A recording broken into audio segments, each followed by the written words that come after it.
Why do marriages end in divorce?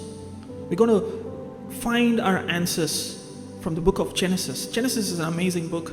It gives explanations to all our problems we are facing in this earth. When Adam and Eve sinned in the Garden of Eden, they realized they were naked. See, nakedness is a sense that there is something wrong with me and I am not who ought to be. Nakedness is being aware of our own flaws. We all have flaws. And when couples fall in love with each other before marriage, they are at a distance from each other. They look at the positive things. They fantasize. They imagine good things about each other.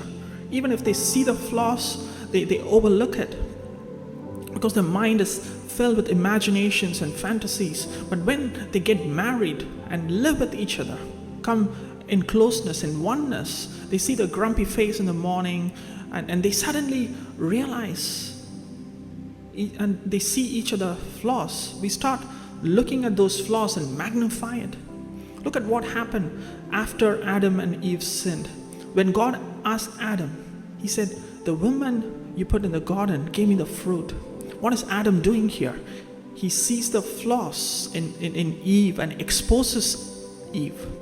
Until then, they were living in covenant love and that perfect harmony, because God was at the center of their life. Sin is self-centeredness. It's putting yourself first in the place of God. When God was at the center of their life, they lived in that covenant love. They lived in that perfect harmony. But when sin entered them, Adam realizes Eve has become selfish and cannot be trusted. Eve has got flaws. Eve realizes Adam has got flaws. Adam has become selfish and cannot be trusted. And they both realize that they themselves have flaws and they are not who ought to be. They both see each other's flaws and cover their flaws with fig leaves. See, covering with fig leaves means you're not ready to be transparent anymore. You want to hide your flaws. But at the same time, because of sin in us, selfishness in us, we want to expose others' flaws. That is the sad nature of the human condition after the fall. When we try to love someone with the purest of intention, because of sin in our heart, because of sin in their hearts, somehow there will be selfishness, leading to tension, leading to anger, bitterness, and hate. You can try everything to cover your flaws. You can focus on your career or your finances or your success or your kids' future. At the end of the day, these are all fig leaves. We cover our flaws with our own efforts. So what is the solution? God provided the solution in the Garden of Eden.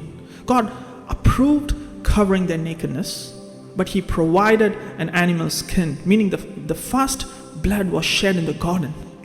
This was God figuratively saying, you cannot cover your nakedness with your vain efforts.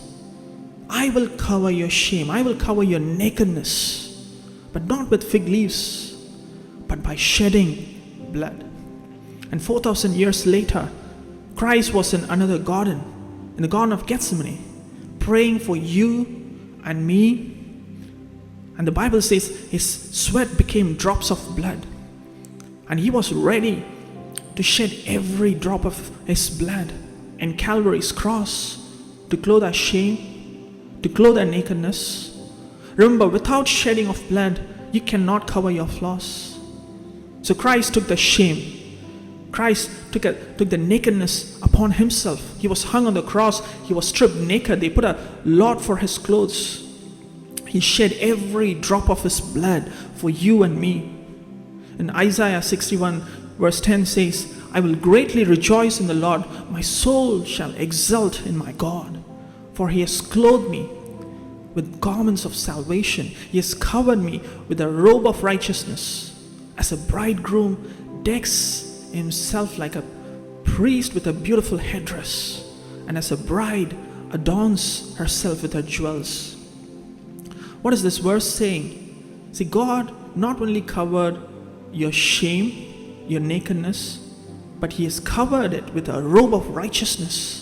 See, God sees you as righteous when you come under the covering of Jesus Christ, when you come under the selfless love of Jesus Christ. And not only that, God adorns you with jewels like a bride and sees you as an ultimate beauty. This means you and your spouse don't have to cover your flaws with fig leaves anymore. You need to cover it with the selfless love of Christ. That's why the Bible says love covers all wrongs.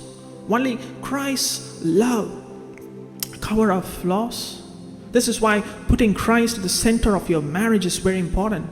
See, sin is man putting himself in the place of God, and that's where it all started. But what did Christ do?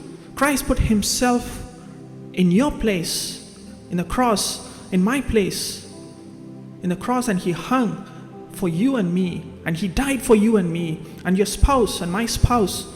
So you and your spouse don't have to cover our flaws with our own vain efforts.